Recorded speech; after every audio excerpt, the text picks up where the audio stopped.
Lions Rock Productions. My name's Darrow Chan. This is Drew Kahn. I'm Laird Hamilton. This is Ian Scott. My name is Dr. Richard Leday. This is Nate Boyer. This is Fred Leland. This is Mark Schaefer. This is Scott McEwen. Hey, this is John Leon Guerrero. Hey, I'm Mark Valley. Hey, and this is Pete A. Turner. Hey, this is Ty Smith from Vigilance Risk Solutions, and you're listening to the Break It Down Show. And now, the Break It Down Show with John Leon Guerrero, Mark Valley, and Pete A. Turner. I've got my man Paul from Paul's Paellas. Paul is also like me, a spy, and different kinds of spy, also an Air Force grad, 35 years in the intel community, not any smarter for it, but you came in smart, so it's pretty good. And Paul and I go way back, and I love this guy. And so he's riding shotgun with me. Paul and I are both combat warriors, and in this room, we are the biggest pussies around because we have Ty sitting across from us. Ty not only is a badass who can kill you because he's a SEAL, Ty also knows that part of his job is to look like a SEAL when he's out there doing stuff. He knows Will Hardy, who's been on the show before, and one of Will's favorite stories is you guys talking, and he's like, "Hey man, you got to take your shirt off and chill out." And you're like, "No man, I'm a SEAL." And I love that about you. I love your story. You went through a program called the MBV program through USC, which focuses on, you're not a 23-year-old business school grad. You're an actual person that's got real skills, a lot of experience. So they put you through like an MBA-like program along with mentors. I want you to really quickly just talk about that because I really want to get into the other stuff, but it's such a fascinating program for people that have veteran experience. I was with cohort 3 of the MBV program. When I was getting ready to retire, I knew I wanted to build this company. I was just finishing my undergraduate degree from Ashford University, organizational management, which is a business degree, but I knew that I didn't have enough business school education to go out and start something and really start, rumbling with even middle-sized companies within this space. So I started looking around at different schools, mainly MBA programs, so that I could learn a little more about business. And my buddy, Eric Harney, another SEAL, whose wife is actually in the program right now. Nice. Yeah, she's a veteran as well. He told me about the Masters of Business for Veterans program at University of Southern California Marshall School of Business. So I got online to check it out, and I was able to view the entire curriculum, and immediately I recognized that, okay, it's not as long as an MBA because it's only a 1-year program, which lined up with my retirement date and when I wanted to be working for this company. But also, I found that it's extremely heavy on entrepreneurship and strategy, whereas the MBAs, they don't get as much entrepreneurship and strategy. Now, we don't get as much of the other subjects, the accounting, analytics, finance, as they do. We get it, just not as much as they do, but we get a lot more entrepreneurship and strategy because their thought was, hey, when you got guys and gals coming out of the military, they have a lot more managerial leadership experience, worldly culture, a lot more understanding than the average kid coming out of an MBA school that's maybe 23 years old. They still got a lot of stuff that they need to learn. So they truncated the course and they were focusing on entrepreneurship and strategy. And that's exactly what I needed. Yeah. Because I knew I didn't want to work for anyone anymore. I wanted to do my own thing, but I was missing some tools that I needed to go out and learn. So I went up and talked to some of the staff. They let me audit one of the classes. I sat through one of their informational sessions, and I decided that, this is the program I want to do. Yeah, that's awesome. And you're right. When I think about what a retired operator would do, a guy like me who's like an operator, I know the tactics. I'll figure out what has to be done. But that bigger picture, that strategic thing, like I need to build this company and I need it to be somewhere, maybe 5, I don't know. I need to have those answers. That makes a lot of sense. Yeah. What company did you start? I run Vigilance Risk Solutions. We are a San Diego-based corporate security and risk consultancy that specializes in workplace violence prevention. So we help our customers to prevent workplace violence by way of really 4 offerings. Risk assessment, that means that we will go into the organization, whether it be a company, a church, or a school, and we will find every vulnerability they have, physical vulnerabilities, digital vulnerabilities, environmental vulnerabilities, and we will help them to close those loopholes up. Also, we build their emergency operations policies. So every company in the United States It's supposed to have an injury and illness prevention plan. Within that IIPP should be a workplace violence prevention plan, according to OSHA. If they don't have it, we'll build it for them. If they have it, but they think maybe it's a little wanting, we'll audit it and rebuild it for them. Yeah. Also, we oversee curriculum-based training for employees, anything regarding workplace violence. So workplace violence prevention courses, active shooter awareness courses, urban street smarts, corporate travel safety, things like that. And we do it in person, but now we offer our courses by way of a learning management system. Oh, okay. So a web-based training platform as well. Wow, that's a lot. You know, and it's funny because we've tried to get together and do this. You're a busy dude, I'm a busy dude. And even though we only live a few hours apart at most, this recording of the program, it happens just in the direct shadow of Parkland and the shooting over there. So it's fortuitous that we have the opportunity to talk with someone who's actually an expert in these kinds of things. And I hope that we can maybe have a little bit of that conversation because there's a lot of people that, look, they aren't tactical experts like you. And so there's people saying things like teachers should have guns. We should get rid of assault rifles and all these other kind of things. As someone who specializes in the most dangerous shit in the world, is it reasonable to expect a school to be able to prevent some kind of mass shooting like this? Or is that just an unreasonable expectation given what we know about what causes these things?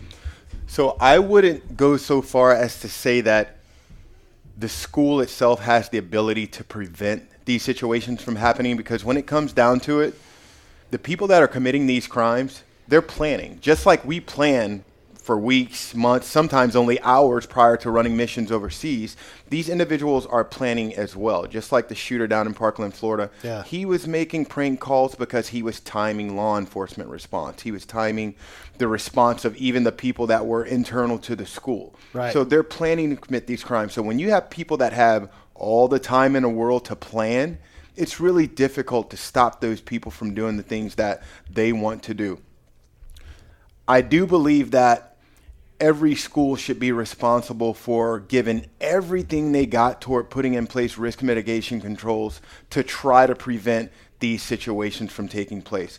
Will they be able to stop every single person from slipping through the cracks? No, I don't think so. Yeah. I know as a guy I'm pretty good with a gun. And if you are standing still and 10 feet in front of me, I will shoot you directly in the middle of your heart. And that is a level of proficiency that's probably uncommon, I would say. If my heart's beating, maybe a little less accurate. If you're more than 10 feet away and in a classroom, if I'm a teacher and you've got the jump on me, I'm going to struggle to take any kind of shot. And I don't know about you, but if I've got a 9mm in my pocket and I pull that out, I maybe could hit you reliably at the window that's over there and across the hallway, and that's 15 yards, something like that. Right. Maybe. And then if it's chaotic and my heart is beating, it goes down significantly. And I don't expect you to answer whether or not you can do it. I know that in a school setting, if I've got a pistol, I'm just about useless. I'd be better charging the guy and just trying to close distance. Paul disagrees with me. And I'm sorry. You don't have to be all that proficient. I'm sorry. If a guy's got an AR-15 and he's shooting these kids in the barrel, you're going to get these mass casualties. If he's got someone just firing rounds in his area, he's not going to be nearly as accurate. That's fine. I'm definitely a believer. I want the training. I want people with weapons that actually know what they're doing. All right. But you put a weapon in one of those guys' hands, and they're going to have some problems. I'm just saying that it's unrealistic to expect a teacher to automatically be able to deal with that in the situation with the variables that are there. I don't know if you'd want to try to take that shot. I would be like, wow. And if I shoot a kid, wow, horrible. Right. So there's a lot of variables that go into that kind of thing. How much training does it take for someone to reliably be able to engage somebody with a pistol in an environment like that? How many hours would you guess? That's a really good question, and I get that question a lot. I got that question from about 3 different people over the last couple of days when I was up in San Francisco overseeing some seminars for one of our insurance partners. And I'm telling you right now, from a person that's been shot at a lot, from a person that's actually returned fire with the enemy under the most dire situations and under a tremendous amount of stress, it's a lot harder than people think, and it takes hours upon weeks upon months of training in order to be able to drive a firearm that way. Yeah. Anybody can carry a gun on their hip. Anybody can remove that gun from their holster and start shooting. But I'm talking about driving that firearm. Because if you're not driving that firearm in that situation, you're going to be standing there, you're going to be exchanging lead back and forth with the person that's shooting at you, and you're shooting at them, and you guys are going to look up, and there's going to be dead people all around you, and you guys are still going to be standing there looking back and forth at one another. Yeah. Because untrained shooters are not ready for that kind of stress. And you're absolutely right, Paul. When someone's shooting at you, immediately your mindset kind of changes a little bit. But again, you have to remember, these people have been preparing. So the average person doesn't walk around going, it's possible that I might die today. It's possible that I might die. Somebody's going to be shooting at me today. These individuals are already living that violent fantasy. So in a way, they're preparing for that. It's just like, I've been in a lot of gunfights. Yeah. And the very first time somebody shot at me, it was a life-changing event. And that actually happened in high school. I wasn't even in the SEAL teams yet. Yeah. Okay, and I'll never forget the way that felt and how my brain sort of froze, because this was prior to me having any training. Sure. And now you fast forward all these years later, and I mean, my last deployment in Afghanistan in 2014, that deployment alone, we got in over 30 gunfights, and by the last gunfight, it's like, oh, they're shooting at us again. It's all right, it's time to do our thing. And that's not because we're unafraid now, or we're not experiencing fight or flight, because we're still experiencing it. Yeah. But we have so much training and experience that my brain is OODA looping faster than I can blink my eyes, because I'm so used to it. Oh, so man. All right. I don't think that it's a good idea to arm teachers. In fact, I would flat out say no, absolutely not. You can train teachers all you want, but teachers are teachers. They're not gunfighters. So it's completely different. Anybody can go to a range, because this is what happens when most people get qualified to carry a weapon concealed. They go through a course that's maybe 6 hours. They go to a range. They do a qualification that's maybe 25 rounds, and it's very simple to operate a firearm when you're in the range, you're standing in your stall, it's air conditioning, nobody's yelling at you, nobody's running around chaotic. More importantly, no one's shooting at you. Right. And shoot that 25-round qual and pass it. It's really easy to do that.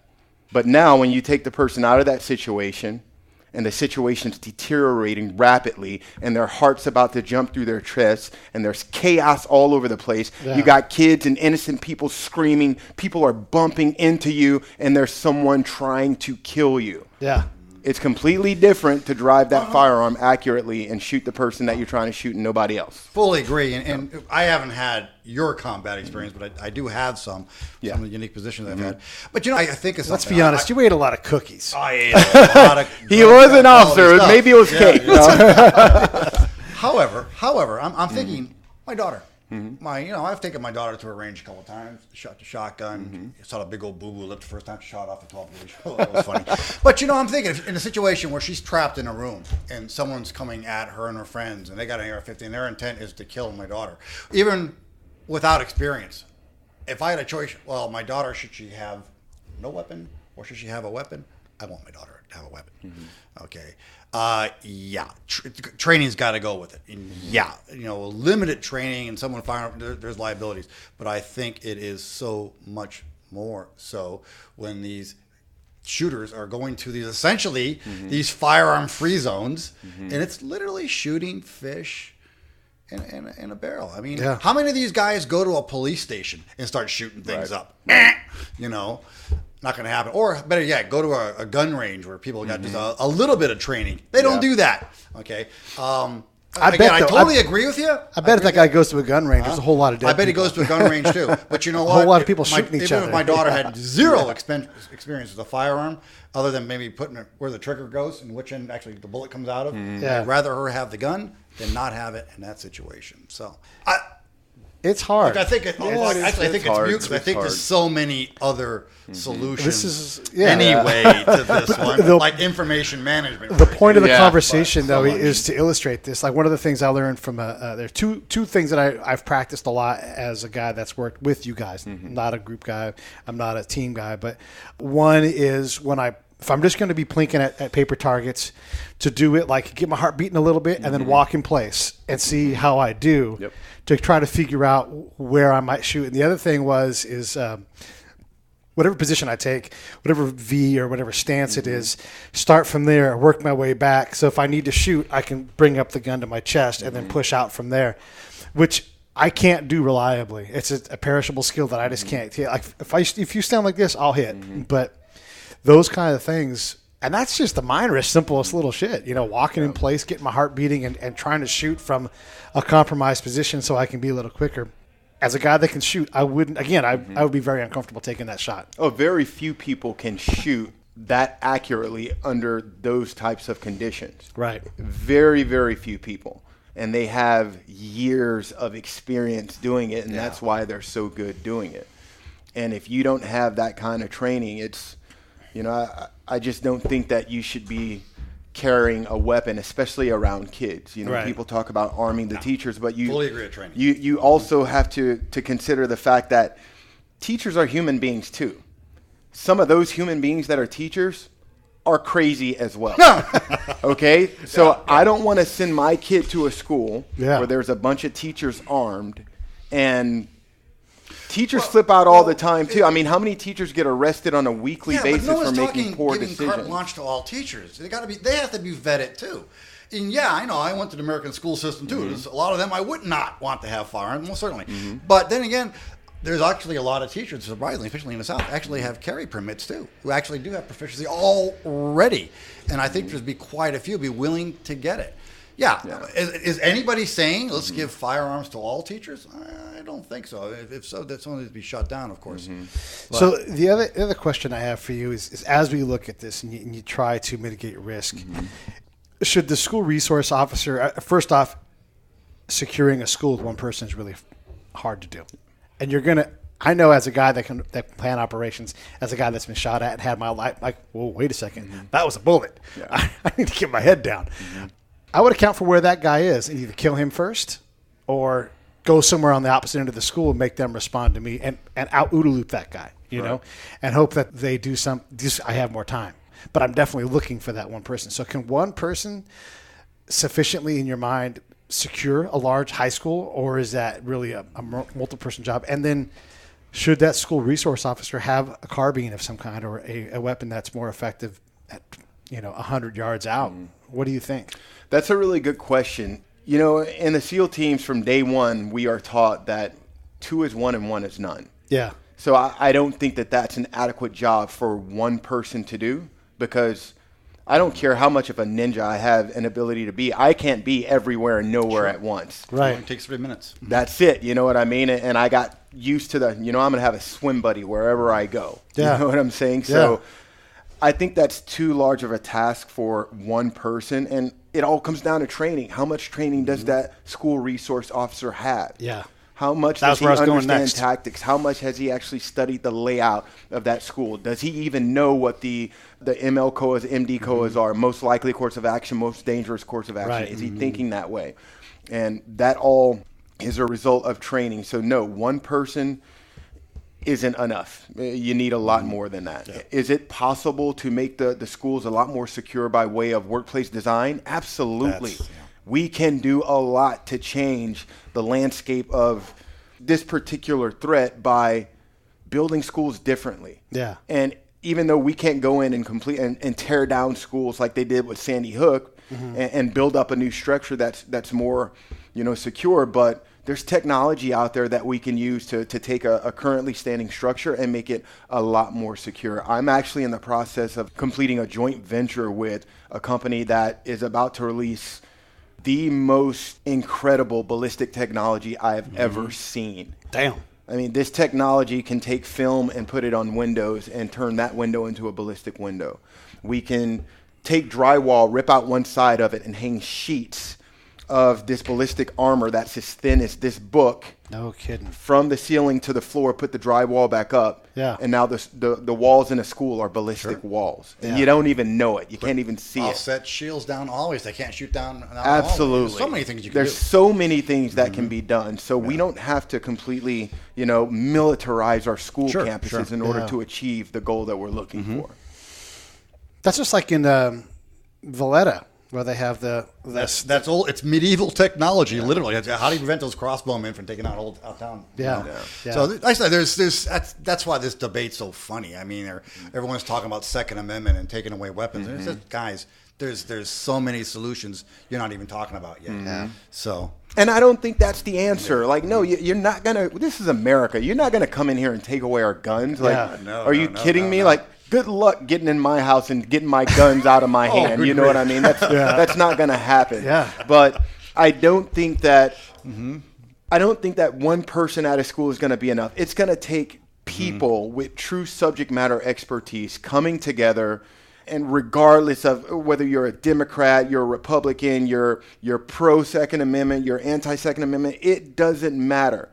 People need to come together, take off all those hats. Right. You know, I'm going to leave my Republican hat outside. Yeah. I'm going to put on a T-shirt that says Dad. Yeah. And you're going to do the same thing. You're going to come here, you're going to sit your ass down. We're going to figure this out as parents. Yeah. There's not going to be a political agenda about it. And, you know, whether we should have guys at schools with AR-15s, you know, as long as that person has the right training, I don't think it's a bad idea because nowadays our kids are used to seeing guns.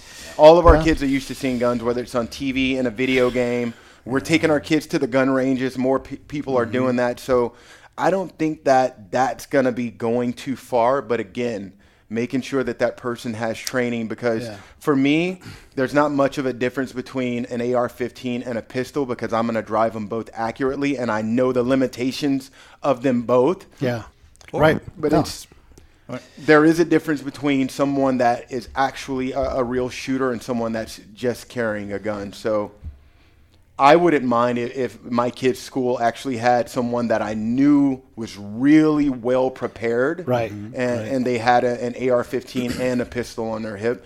But we always have to caution people prior to bringing in armed security because, again, how much training do they have? How much experience do they have? This is a great point. And some of the people I know do armed security. They've got concealed carry permits, and they're cops, and they're former service members. And there is that conversation. We should give former service members jobs in schools.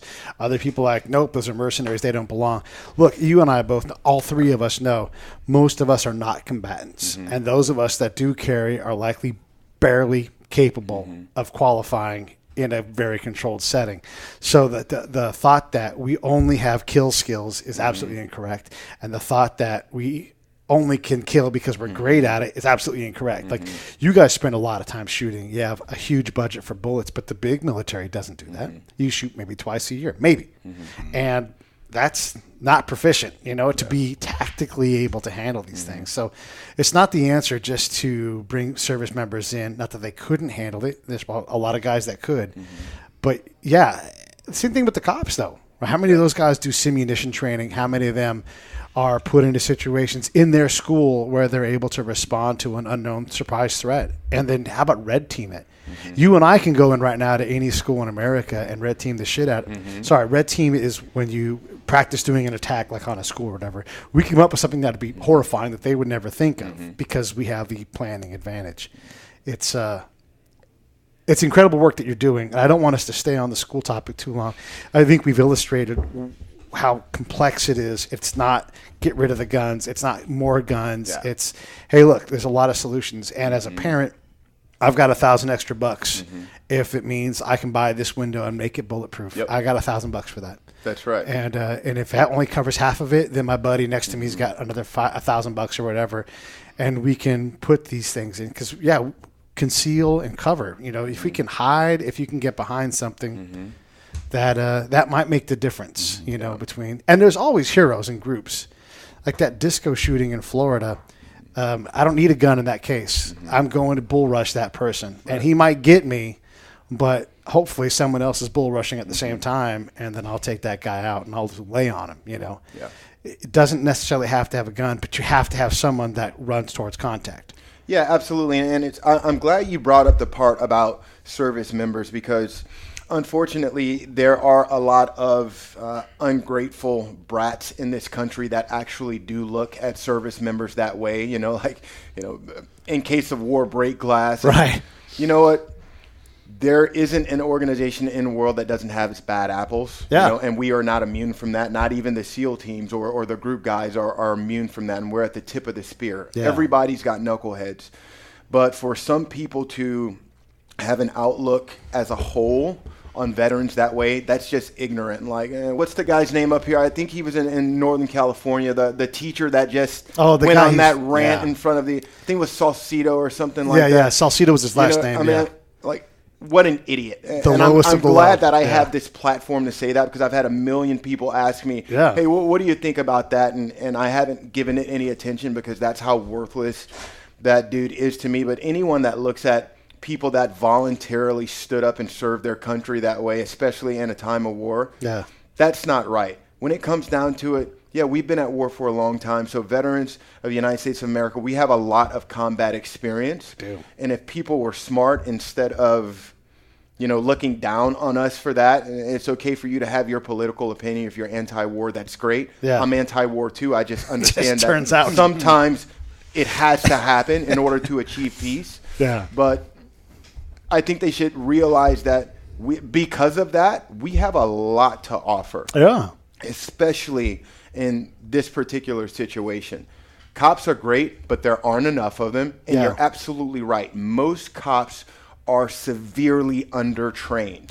Because they're under budgeted and they're undermanned. So they don't have time to train as much as we did when we were in the service. So I think people should absolutely take advantage of the fact that we have men and women in this country that have true subject matter expertise regarding, hey, how do we stop bad people from killing good people? And they should take advantage of that because we want to help. This episode of the Break It Down Show is brought to you by Lions Rock Productions. That's us. We publish, evaluate, and develop podcasts just like this one, consult others to build their own, and create associated content and content marketing strategies. So if you're launching or expanding your social media presence, your business or your personal brand, or if you just want to take your media presence to the next level, reach out to us on Twitter at Pete A. Turner or at JohnLG69 at the Break It Down Show. There's 1,000 ways to get a hold of us. Now enjoy the show. And just to illustrate that point a little more, you're a SEAL. You've been on a lot of missions. I've been on missions with you guys, group guys and everything. And we have been shot at a lot. But if I was to be honest, in a year of combat deployment, I would say it's pretty fair to say there will be more conversations with locals than there will be rounds exiting a barrel from an American. Absolutely. We don't play checkers overseas. We play chess. You know what I mean? And if that wasn't clear, let me say this another way. Let's say that Ty and I go out on patrols for the whole year with a team, and there's 30 of us on a patrol, and we get into 30 gunfights. Maybe there's 3,000 rounds expended in all that time. All the rest of the time we're there, multiple conversations every day with locals will far exceed that number, and in time too. Because how short firefights typically are. It's not these long 5-day battles. It's fast moving, get out. And it's I'm glad we had the conversation about that stuff, because having someone who's an expert in this kind of thing and specializes in this field, we don't want any more kids to die at school. But this is not a binary problem. It's a multivariate problem. Having people that are more qualified to protect kids is great. Having you and I would approach this problem probably differently too. If you and I did it, I'd be able to be proficient in my weapon, and I'm going to talk to every kid that I can. They're going to call me Pete, and they're going to love me, and information is going to flow into me because that's what I do. I gather stuff. You're going to and I'm just saying you in this case, you're going to handle this in a different way, and maybe you're the guy that makes everybody feel safe because you dress like a fucking SEAL and you look like that, and everybody's like, that's the bad motherfucker right there. And there's Pete, he's got ice cream. And between the two of us, we're going to figure out these 10 dudes right here are the ones that we want to help. But that's what makes us so great. You know what I mean? And like Paul and I might disagree on some stuff, but I still want him in that decision-making process. You know what I mean? Because I know, I have the wherewithal to know that, I'm a pit bull. You know, I have the ability to be a sledgehammer when it's time for me to bring, to bear the full combat power of the United States of America. And I'm very, very good at it. But I know that even I have limits. And because I'm a pit bull, sometimes maybe I go too fast. So I need the officers to tighten up on my coat collar a little bit and go, hey, hold on a second, Senior Chief. Let's think about this. This. And I'm like, you know what, sir, you're right. So I want guys like that in on the conversation because, again, it can't just be one person. We need a lot of brains in on this conversation. And the conversation has to be realistic. And it has to be brutal, just like in a debrief. You know, when we debrief our training, it's brutal. We rip one another apart. Guys damn near getting fist fights. Yeah. You know what I mean? Murder boards. Yeah. That's right. It's called a murder board for a reason. But it's realistic, and that's why it works. Yeah. Because it's realistic training, and we do it until we get it right. So the problem is so complex. It's not, you know, one person alone isn't going to fix it. And if you start with politics, you just can't get to the answer. You're never going to – you just hit the nail on the head. You're never going to get to it because as soon as you drive a political agenda, gone. Then you've separated everyone. We're not talking the solutions anymore. We're talking things that's not going to happen. That's it. So we had Sebastian Younger on the show a while back, and his was this charge to guys like us. Yeah. Do this. Great author, by the way. Yeah, great author. And he said, you know, your guys' job now is to help us here at home because we're too fractured, and you guys have to fight the fight in the middle to bring us home together because whatever the answer is, probably everybody in the room is going to hate it. And if you hate it and you're like, but I can tolerate that, I mean, this is what we do all the time. Yeah. I don't have to like Ty, but Ty's going on the patrol with me. And ultimately, and I've seen this, and I'm sure you guys have some form of it in the SEALs too. Like, you guys can't get along. We're going to be here for 6 more months. So we're at 10,000 feet. You're going to grab these gloves, and you're going to beat the shit out of each other in front of all of us until we're satisfied. Until being pissed at each other is like, that's better. Yeah. And you tolerate it. You know, and you get through it. It's funny. So, okay, let's talk about Vigilance Risk and where you guys are at because you've been at this for a while. I know you know how to work hard because that's what you guys do. Right. Tell us where you're at. What's going on? So we've been at this for about 28 months, and we've done really well on our own, but we're entering really exciting times right now because today we are launching our first round of funding, or a seed round of funding, and we're going to call it our Family and Friends round. Nice. Yeah, we didn't make up that name. So instead of going to venture capitalists, we're going to go to our family and friends that we believe have the ability to be accredited investors, and we're going to try to raise a total of $700,000. Nice. So that we can scale this company and take it to the next level.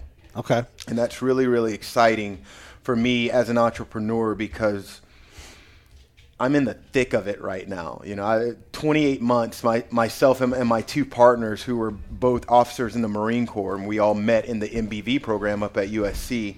We bootstrapped it. You know, we sat down, 3 of us, and we looked at how much money we needed to really get this thing going and off the ground just between the 3 of us. And it was a little over $15,000. And so we came out of pocket and went, hey, man, let's roll the dice and let's try to do this. And it's worked out for us. We've taken it the long way because we didn't raise money from the very beginning. But I'm glad that we did because we still own this company. Yeah. Other people don't own it, and they're not driving it for us. So I'm excited about where we are right now. I think it's and I tend to be a little overly optimistic, but I think that's why I do well. But I would like to hope that by the end of this year, you know, we will have a really solid customer base up in Northern California. We've already started that. Nice. And so I would like to scale throughout the entire state of California prior to 2019, and I think it's possible that we're going to do that now. That's fantastic. So why Northern California? Well, I want to be realistic. Like I said, I have a tendency to be overly optimistic. And, you know, ideally I would like to go, no, we're going to scale up and down the West Coast. I'm going to open offices in San Francisco and Seattle and Portland. And, you know, it's easy to have delusions of grandeur. So I would be happy if by January 2019 I have a solid customer base of at least 40 or 50 different companies. Yeah. I'd say between, you know, Northern California and Southern California. And it's working out. You know, we have most of our customers are in San Diego, but we have customers in LA. And now we have some customers up in the Bay Area. Like I said, I just got back from San Francisco late last night. And we went from having, I think, 3 customers in 2016 to now we're almost at 20 customers. Wow. Right now, we've done, and these are companies Yeah. and schools. Yeah. We just went into the education space. We've just went into contract with our first university, and we're working with some private schools. So I think it's realistic that we can achieve this milestone, this goal that I'm going to set for us in the year of 2018. So I'm excited about it.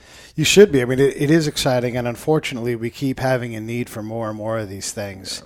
But part of I always got 100 things I want to do too. I'm always pushing. I just push on everything, and then I'm like, what can I beat today? And I just put.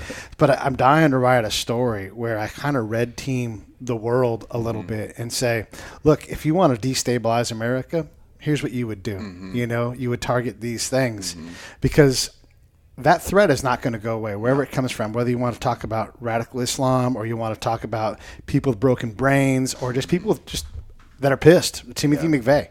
I don't know if that guy was crazy, but he sure as hell was effective, and he used 0 guns. Yep. So just writing those kind of stories where you can say, here are 15 things that could happen that are very simple for next to no money. Because we have a problem, especially military guys. I belong to a lot of strategy pages and stuff where we talk, and I want to ask your opinion on this too. But they always want tanks to fight tanks in a forest. Yeah. They always wait like, there's Russians and these Chinese. When we go fight the North Koreans, like, are you serious about these North Koreans? Look, North Korea is very important, and I'm not making light of it. But we have to be honest. If you can't feed, you can't provision, and you can't move, there's no doubt what's going to happen. It's going to suck. It's not going to be any kind of fun. None of us like war. None of us want that to happen. But the reality is tanks and forests and 100,000 men on a side fighting, it's just not reality anymore. I don't think so either. We've got to get past that. One of the things we were talking about the other day, and this is not really on topic, but it is interesting.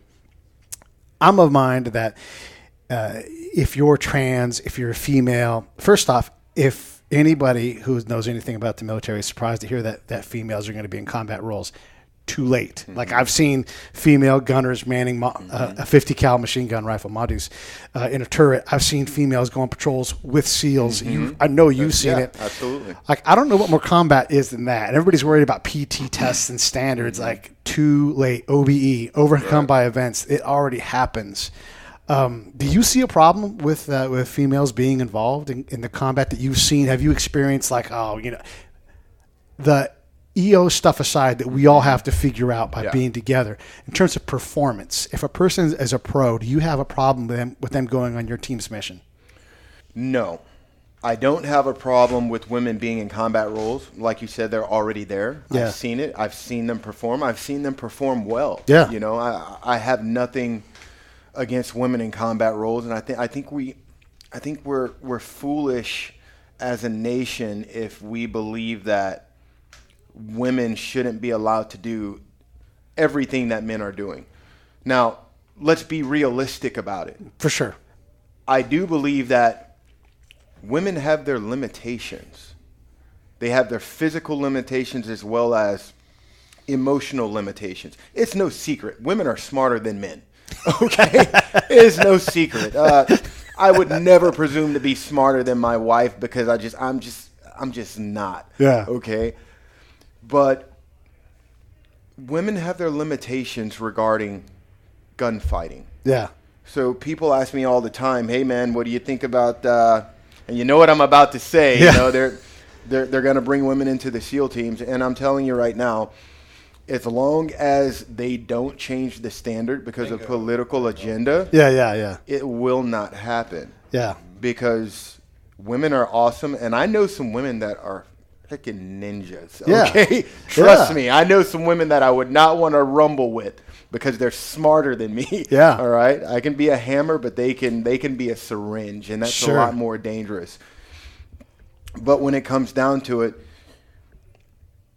they were born a certain way, and we were born a certain way. Yeah. And I don't care how strong a woman is, her brain's always going to be way stronger than, the way her body was designed. And I've been in some situations that I know for sure that I can pick a woman, and I'm telling you right now, she'll die trying. So bravery and lack of effort definitely ain't it.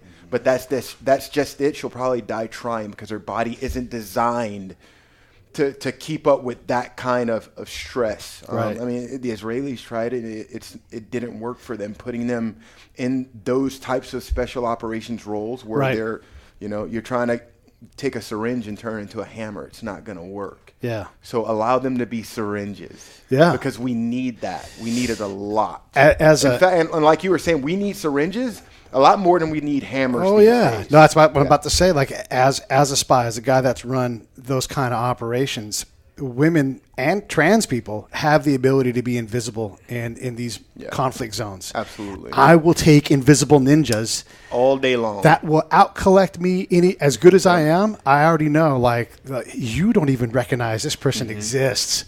Perfect. All Thank day you. long. I'll take a ghost. Yeah. Because the bad guy's going to look at me and he's going to go, that's one of the dudes with the beards. He's trying to pretend like he's not, but we know that's one of the dudes with the beards. Yeah. We don't want to rumble with these guys. Let's go. Uh-huh. But they're not going to look at a woman that's been adequately trained. And they're, in fact, most of the bad guys we're dealing with nowadays, they're especially not going to look at her because they look down on her because she's a woman. Yeah. And that's when she's going to slip that blade between their third and fourth intercostal and, game over. I know plenty of women that can do it too. Yeah, no, Billy Joel wrote a song about that. One of the lyrics basically is, she's going to cut you, and you're going to be smiling while she does it. That's right. Falling in love. That's right. Absolutely agree with that. And again, if you're a pro and you can do your job, we don't just need hammers. We do need scalpels, and we need someone with that roly pin thing to flatten stuff. And we need all kinds of people. So.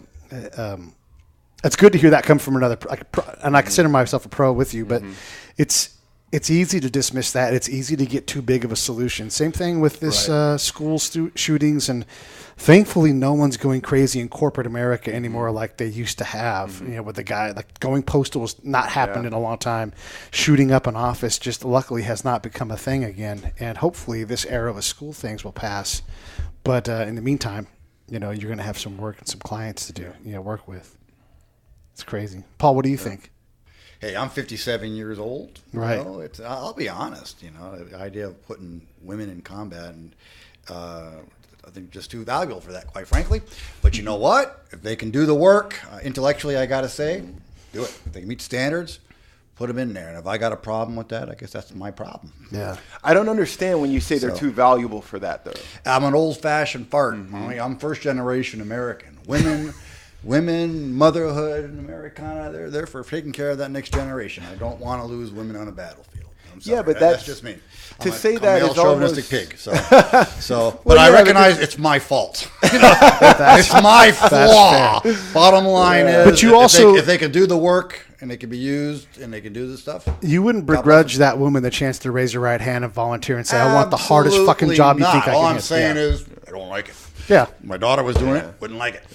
But it's the right thing to do. I mean, they can do it, they do it. But like you said, you got to meet the standards. And the standards don't change. That's right. Okay. And that's the key. Yeah. The standards can evolve, though. So, like in the groups, there's different jobs. There's an officer who leads. There's a warrant officer. There's a Fox. There's a Golf. There's a Delta. All these things. You could, in theory, build someone who's physically fit for being a woman who can contribute on that team.